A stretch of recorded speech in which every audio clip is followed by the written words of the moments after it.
Di Roma negli intorno dove tutto è cominciato, dove è iniziata la storia del più grande cestista italiano in una Masnago dove la maggior parte degli stendardi portano la sua firma. È una vita da film la sua.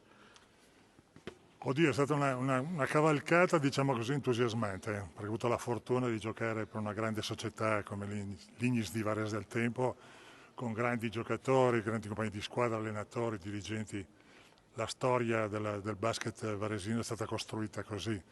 E ci metterei come cornice anche il pubblico, i tifosi, che ci hanno sempre sostenuto, soprattutto nei momenti più difficili.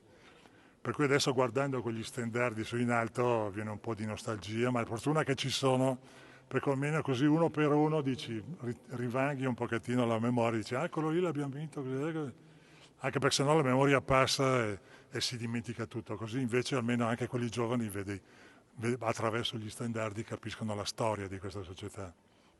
Samuele Rossi, il regista di Dino Meneghin, la storia del più grande cestista italiano, dopo tanti grandi personaggi, Margherita Hack, Carmelo Bene, Indro Montanelli, Antonio Tabucchi, porta sullo schermo il più grande sportivo varesino probabilmente di sempre. Perché il basket? Perché lo sport? Insomma, le biografie sono ormai parte integrante del mio lavoro, per me è una passione avvicinarmi a queste grandi vite e provare a raccontarle al grande pubblico.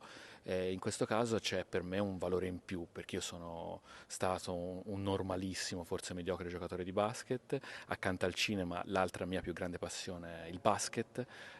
Lo guardo, gioco tuttora, ho sempre giocato e quindi ho sempre cercato una storia per poter raccontare la bellezza del basket, per poter raccontare quanto il basket è anche metafora della vita, come in generale tanti altri sport, ma per me insomma il basket ha quel senso, ha quel valore.